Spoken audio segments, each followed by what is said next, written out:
Assalamualaikum. Eh, Welcome to Bambang Sugiarto Channel ya. Kali ini kita akan membahas tentang bagaimana menjadi karyawan yang baik. Ya. Nah, saya ada pengalaman ya, tapi pengalaman ini mungkin cocok untuk anak-anak atau generasi yang usia 20 sampai 30 tahun yang posisinya itu saat ini masih bekerja di perusahaan, tidak punya privilege dan bukan generasi yang mager, malas bergerak ya.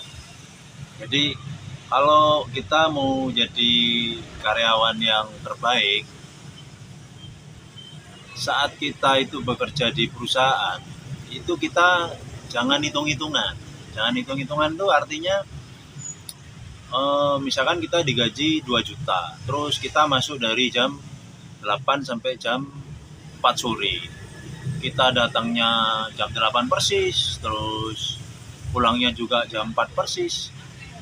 Jadi kita hitung-hitungan sama perusahaan. Itu sampai kapanpun kalian tidak akan pernah bisa maju dan tidak akan pernah mendapat perhatian dari atasan kita ataupun dari perusahaan. Atau bagaimana caranya ya?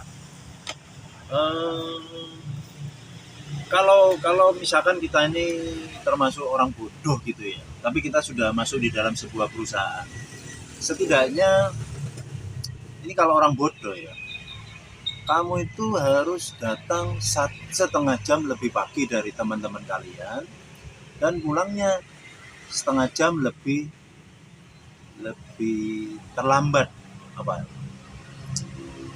ya, pulangnya terakhir gitu ya. Jadi jangan hitung-hitungan. Nah itu kalau kita bodoh. Tapi kalau kita ini menyadari bahwa kita punya potensi yang lebih, atau kita ini nggak bodoh-bodoh amat, dalam durasi kerja itu lakukan hal-hal yang istilahnya bisa berkontribusi terhadap kemajuan perusahaan kita. Nah itu nanti kita akan menarik perhatian bos kita atau perusahaan sampai pada titik bos kita itu akan bingung mau digaji berapa anak ini gitu kan. Nah itu baru kita akan merasakan efek dari bekerja itu tadi. Jadi ini mohon maaf sekali lagi bukan menggurui ya, cuma saya ada sedikit pengalaman yang pengen saya bagikan. Nanti dari cerita-cerita yang tadi saya sampaikan itu bisa dipraktekkan dan bisa diukur kok.